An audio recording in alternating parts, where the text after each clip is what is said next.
Hey guys, it's me, Andrea, with Sucs For You in Houston, Texas, and I'm going to show you how to take cuttings from your succulents that may be growing long and crazy like these.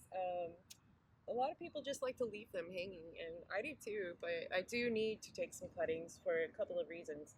First, we're going to be doing a succulent swap with a bunch of Texas succulent lovers like me, and I need to get some stuff ready to send out in the box. Basically, one person started it, filled up a box with stuff, cuttings and whatnot, and then they're going to send it to somebody else who's going to take out what they want and then put some stuff back in there from their own collection and send it on to the next person. So I want to go and have some cuttings dried and ready by the time that box gets to me. Um, Also, this little garden area, it looks crazy right now, and I'll give you a closer look. But real quick, I just want to say this was an experimental garden. There are succulents in the ground. They have been through so much, particularly this last 6 months. We had Hurricane Harvey late August, where we got up to 50 inches of rain. My backyard was hosed, but luckily the house is up a little bit higher than street level, so we didn't get any water in the house. Um, After we had the hurricane, very early in winter, we had a snow. We didn't get a hard freeze, so that was probably the only thing that saved these guys. And then, because I wouldn't have anticipated that so soon. Um, and then we had another hard freeze and it snowed again. So again, this is Houston, Texas, zone 9A, 45 minutes from the Gulf of Mexico. And we've got 2 snows and 2 freezes within a month, I believe. So I'm really proud that these guys survived, and they definitely need some love. And I'm going to go ahead and start getting some cuttings for the swap and getting ready to clean this up. I don't know what I'm going to do with this spot. Um, I don't know. So, but we'll find out, won't we? All right, let's get the chopping.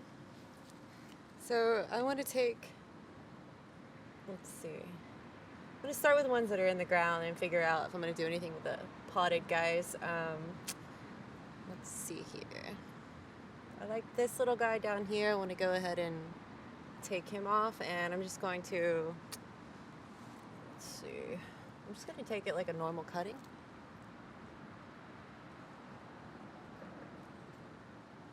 Make sure I'm not blocking the view. Just trim them at the base. It's a golden sedum. It gets bright yellow, sometimes even orange. This new growth is a little bit green, and look, even the stem has got some color on it too. It's pretty cool, man. And there's another little dude right there. I think maybe I'll go ahead and take a cutting from here and then propagate the leaves so this guy can get more sun. Let's make sure you can see. I'm just going to put my scissors in, cut it at an angle, so any water that gets on that stem will just roll right off. Make sure you can see. Ta-ta. That's awesome, huh? Beautiful. And there's a little baby right there. And, another little baby. Yeah, those will definitely grow faster without this big dude blocking out the light. Up next is a Graptopetalum paragoyans, and I have a ton of these. I do love the trailing look. However, I'm trying to clean up the stuff that's planted in the ground, and I have plenty of these to spare, and it'll do really well in our Texas heat and humidity. So it's going in the box for the sucky swap.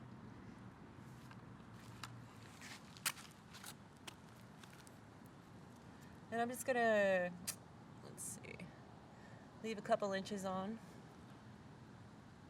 Okay, it's real simple, right? Look how easy it is. Pop. It's beautiful. And it's about to flower.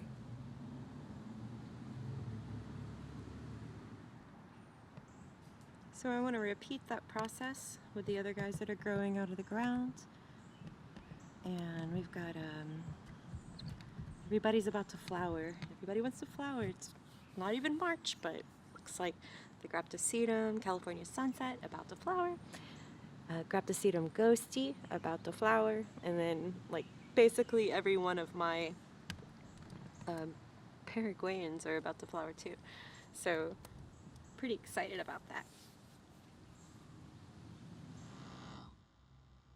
So now we're ready to trim these up a little bit more, take off any extra leaves, and we'll dry out the stems before putting them in dirt. And then even at that point, there's really no need to water them until they have roots, right? So let's go do that. So all that's left to do now is to we want to trim the stems down some more and then try and take off the extra leaves and propagate them. So we'll just start this little colancho, the scallops. I think I can see if I do. Yes. All right, so just grabbing the leaves close to the stems. I don't think these will propagate. This one's messed up right here. I'll take that one off. And I guess I'll leave that. Adds a little color. It's not symmetrical, but so what? It'll do. And I'm gonna cut the stem, again, cutting it at an angle, and we'll just wind up sitting it over to let it dry. Sometimes you get a stem that curves, and it makes it a little bit more difficult when you're trying to pot it with other plants. So I am going to go ahead and just take a few of the lower leaves off on this Graptopetalum.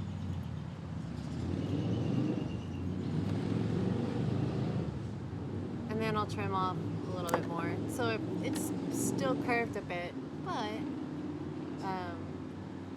oops. Sorry. Okay, the golden sedum. Just gonna go ahead and take off some of the leaves. I do have a video on how to propagate leaves. I'll link to that down in the post description below, in the video description below. But I'm just gonna go ahead and take these off pretty quickly. And these are really, really great stem baby makers. I think I'll stop right there. Let's see. Clean it up a little bit. Camera ready. And then I'll take off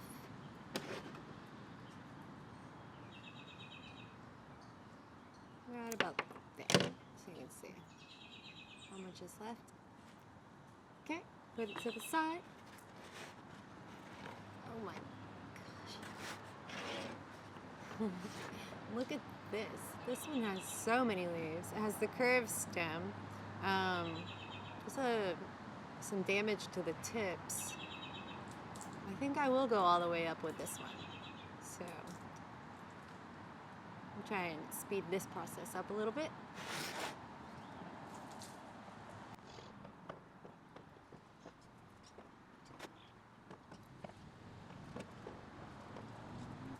Maybe I'll leave the stem a little bit longer for now, like so.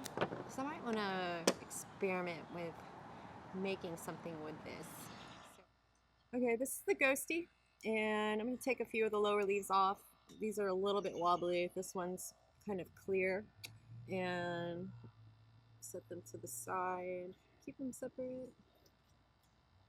If I want to know what they are later, maybe I should keep them in their own pile. We'll put them over there. Yes, these have a lot of really lovely compact leaves growing together. And I think it has a few to spare, so I can propagate some. So from here, we're gonna wait for the cut-ins to dry really well, fully callus over. There'll be no sign of that shiny, wet green look. It'll be completely brown. It'll look like cork or, just woody. And once you don't see any sign of it being wet anymore, you can put it in dirt. And you don't even have to water it until it gets roots, but if you if you're sure that it's dry and you need to moisten the dirt a little bit to pack it in a bit, that's fine. And as far as the leaves go, you will treat them the same way basically. These are still wet. You don't want to get, these are still fresh cuts. You don't want to get them wet. And I will just go ahead and link to the video on propagation in the description below. Yeah, while these are drying, be sure that you have them facing the sun the way you want them to be growing, because they're still growing even though they're cut.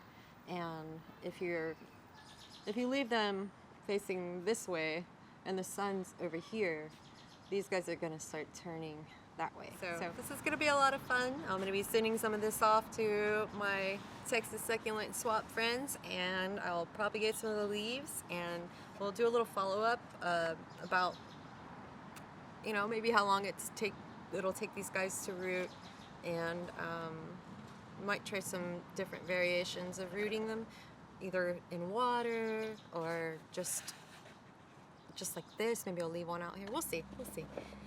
For science.